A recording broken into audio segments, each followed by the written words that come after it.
Welcome to my channel Treasure Hunter. This video is purely for educational purpose and not an investment advice. We do not provide any paid services on any platform. Market ఇప్పుడు deep correction మోడ్లో ఉంది. మంచి quarterly results post చేసిన stocks చాలా తక్కువ ఉన్నాయి. అందులో ఒకటి Manorama Industries. First company business గురించి తెలుసుకుందాం. ఇది major producer of cocoa butter equivalent. Seeds and nuts నుండి ఆయిల్స్, ఫ్యాట్స్ అండ్ బటర్ తయారు చేస్తుంది. వీటిని మనం రోజు తినే chocolates, bakery items, mayonnaise, sauces prepare చేయడానికి వాడతారు. అదే కాకుండా కాస్మెటిక్ ప్రోడక్ట్స్లో కూడా యూజ్ చేస్తారు. కంపెనీ యొక్క major clients Ferrero, Mars, Hershey's, Nestle, the body shop, L'Oreal etcetera. అన్నీ ఫార్చ్యూన్ 500 కంపెనీసే. క్లయింట్ బేస్ బాగుంది. ఈ కంపెనీ యొక్క సబ్సిడరీస్ ఆఫ్రికా, యుఏఈ మరియు బ్రెజిల్లో కూడా ఉన్నాయి. ఈ కంపెనీకి రెవెన్యూ 80% చాక్లెట్స్ నుండి మరియు 20% కాస్మెటిక్స్ నుండి వస్తుంది. టోటల్ కంపెనీ టర్నోవర్లో డొమెస్టిక్ సేల్స్ 43% మరియు ఎక్స్పోర్ట్స్ 57%. కంపెనీ యొక్క ఫండమెంటల్స్ చూద్దాం. Market cap around 6,000 crores. Promoter holding greater than 50%. Debt to equity less than 1%. Last 1 year returns greater than 150%. Profit and loss statement చూద్దాం. Last 10 yearsలో company sales చూడండి. 2013లో 100 crores, 2018లో 200 crores, 2023లో 300 crores and ఇప్పుడు almost 700 crores. Company యొక్క sales last 10 yearsలో 100 crores నుండి 700 crores చేరింది. అంటే ఆల్మోస్ట్ 7 times పెరిగింది. ఆపరేటింగ్ ప్రాఫిట్ మార్జిన్ ఇనిషియల్గా తక్కువగా ఉన్నా ఇప్పుడు బాగా పెరిగింది. లాస్ట్ 4 quartersలో 22% మెయింటైన్ అవుతూ ఉంది. It's a good sign.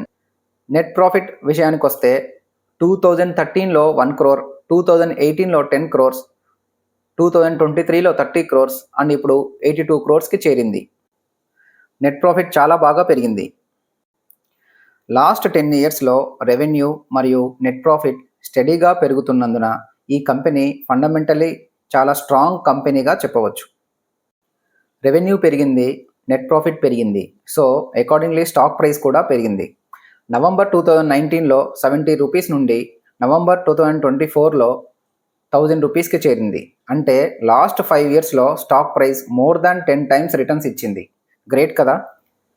Analysis main టాపిక్కి వచ్చాం. First revenue. Last 5 years revenue chart చూడండి.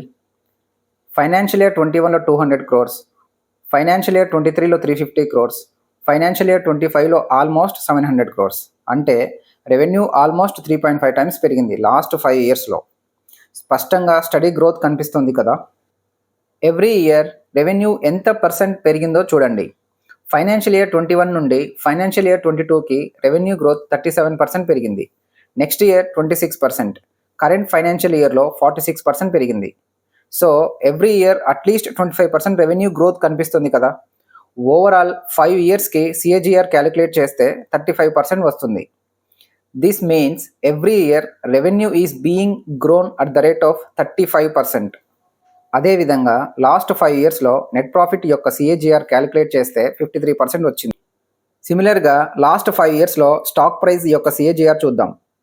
ఫైనాన్షియల్ ఇయర్ 22లో 14% పెరిగింది. నెక్స్ట్ ఇయర్లో 20%, ఇప్పుడు 61% పెరిగింది. Overall CAGR 47%. అంటే లాస్ట్ 5 yearsలో ఎవ్రీ ఇయర్ ఇన్వెస్టర్స్కి ఆన్ యావరేజ్ 47% రిటర్న్స్ ఇచ్చింది ఈ company. Projections. Last 5 yearsలో revenue, net profit మరియు stock price annual growth rate ఎలా ఉందో చూసాం కదా. ఇప్పుడు నెక్స్ట్ 5 yearsలో ఈ కంపెనీ ఇదే గ్రోత్ మెయింటైన్ చేస్తే రెవెన్యూ, నెట్ ప్రాఫిట్ మరియు స్టాక్ ప్రైస్ నెంబర్స్ ఎలా ఉంటాయో చూద్దామా. Revenue projection for next 5 years till 2030.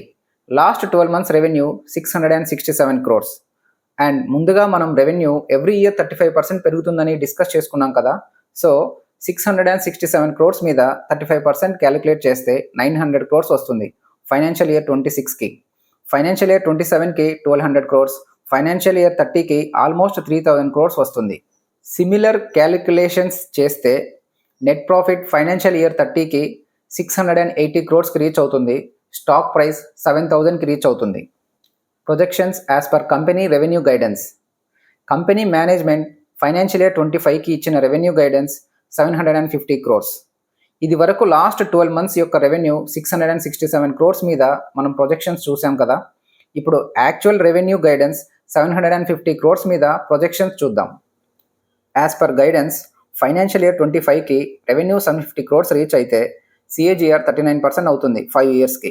So 750 crores మీద 39% క్యాలిక్యులేట్ చేస్తే 1043 క్రోర్స్ వస్తుంది ఫైనాన్షియల్ ఇయర్ 26కి.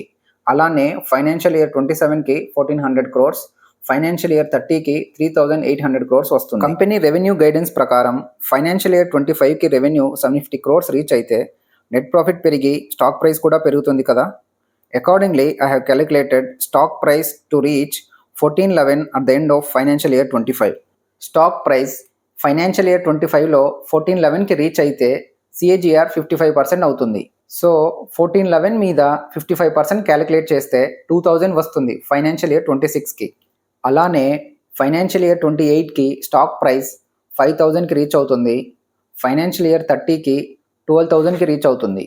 ఫైనల్లీ కంక్లూజన్కి వస్తే లాస్ట్ 5 ఇయర్స్లో స్టాక్ ప్రైస్ 10 times పెరిగిందని డిస్కస్ చేసుకున్నాం కదా. సో నెక్స్ట్ 5 ఇయర్స్లో కూడా స్టాక్ ప్రైస్ 10 times పెరుగుతుందని ఆశిద్దాం. Sky gold limited analysis previous వీడియోలో డిస్కస్ చేశాం. లింక్ వీడియో డిస్క్రిప్షన్లో ఉంది, చూసేయండి. కంటెంట్ నచ్చితే ఫ్రెండ్స్కి షేర్ చేయండి. Thank you for watching.